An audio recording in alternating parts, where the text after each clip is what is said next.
¿Cuál ha sido el tema de este fin de semana con Rusia?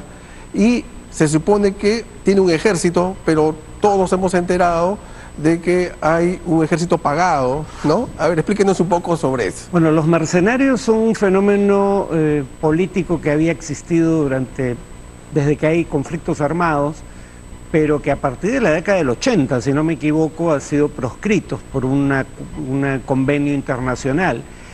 Proscritos o no, sigue habiendo mercenarios. Estados Unidos los tuvo en Irak y Rusia no solo tiene uno, tiene dos ejércitos mercenarios en Ucrania.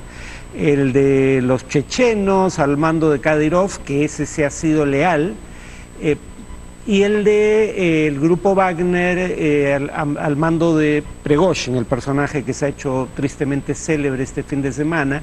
La gran diferencia entre uno y otro es que mientras el grupo de Kadyrov recibe dinero única y exclusivamente, hasta donde se sabe, del Estado ruso, el grupo de Prigozhin actúa a nivel internacional y recibe financiamiento de los gobiernos a los que presta servicios como ejército mercenario. Por eso tiene un margen de maniobra que no había tenido ningún otro grupo similar en esta región o en otra región del mundo. No es dependiente netamente del gobierno de Putin. No, no solo no es dependiente económicamente, sino que tiene un ejército propio. Digamos, claro, uno diría el otro grupo, el de los milicianos chechenos, tiene un ejército propio, pero es financiado básicamente por el gobierno ruso. Este otro tiene negocios de diamantes, oro, gas, petróleo en países del África donde opera.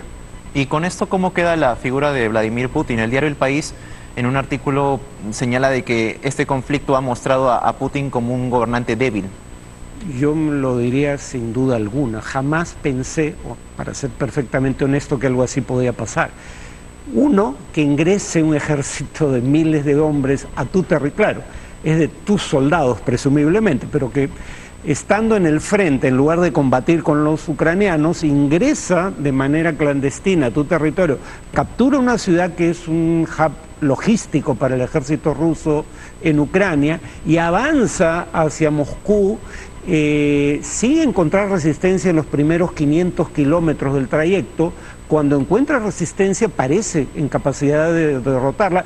Yo creo que no hubieran podido capturar Moscú, lo digo de antemano, pero en todo caso avanzaron con una celeridad rumbo a Moscú que francamente fue pasmosa, ¿no? Y el hecho de que Putin diga primero que era un acto de traición que iba a ser castigado con gran severidad y luego diga que se llegó a un acuerdo a través de la mediación de un tercero, con un actor que presuntamente es interno, no necesitarías un presidente de otro país que medie para eso, sí creo que proyecta una imagen de debilidad.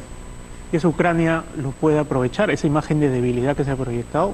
¿O de qué forma lo aprovecharía? A ver, si esto hubiera llevado a enfrentamientos de más calado, Rusia hubiera tenido probablemente que retirar reservistas de Ucrania para trasladarlos a su propio territorio para combatir al grupo de Prigozhin.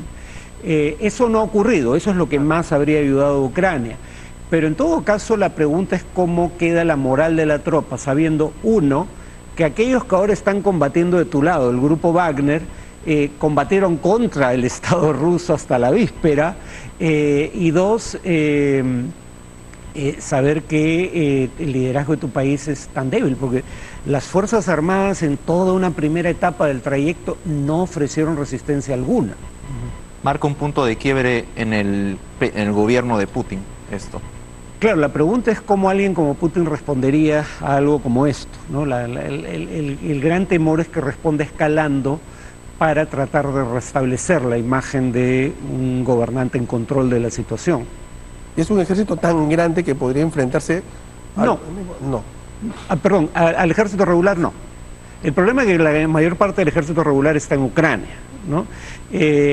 Pero solo la Guardia Presidencial es suficientemente grande como para enfrentarlo. Es un ejército muy bien adiestrado. Tiene un núcleo duro de unos 5.000 efectivos que han sido fuerzas especiales del propio ejército ruso y que tienen una experiencia de combate en el África que no tiene, por ejemplo, las tropas regulares del ejército ruso. Son mejores combatientes, pero no son por eso me llamó mucho la atención, no son tan grandes como para poder capturar Moscú, ¿no? Aunque el hecho de que en Moscú empezaran a cavar trincheras daba la imagen de que ellos estaban esperando un asedio. Pero además hay un detalle, es que la gente los aplaude. ¿Eso quiere decir un cansancio ya de lo que están viviendo?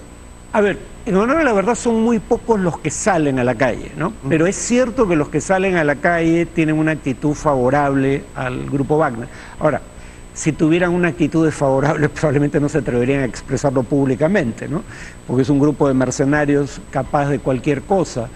Pero en todo caso, más grave aún es que altos funcionarios, tanto de la inteligencia militar como del Ministerio de Defensa, conversaran con Prigozhin cuando llega a esta ciudad de Rostov, en lugar de enfrentarlo, ¿no? O sea, básicamente negocian con él desde el primer momento. Ya que mencionas esta parte, ¿podría también esta situación haberse tratado de una estrategia del gobierno para medir alianzas? ¿Quién está en estos momentos con Putin? Lo que pasa es que el efecto sobre la imagen de Putin es tan negativo que dudo que sea algo pensado de esa manera por Putin, tal vez por Prigozhin, pero yo creo que calculó mal su fortaleza. Él creía probablemente que un sector significativo de las Fuerzas Armadas se iba a poner de su lado, y si bien no lo han enfrentado, tampoco es el caso que hayan desertado para unirse a sus filas. Esta condescendencia de parte del gobierno de Putin evidencia también de que el gobierno de Putin necesita de ellos todavía. Ah, por supuesto. El único triunfo que las fuerzas rusas en Ucrania han tenido en el último año es la captura de Bakhmut, una ciudad pequeña de Ucrania, por parte del grupo Wagner. Son los mejores combatientes que tienen, sin ninguna duda. ¿Cuánto, entonces, ahora, la proyección en el conflicto Rusia-Ucrania después de este evento, cómo lo ve? La gran pregunta es cómo todo esto afecta la moral de las tropas rusas.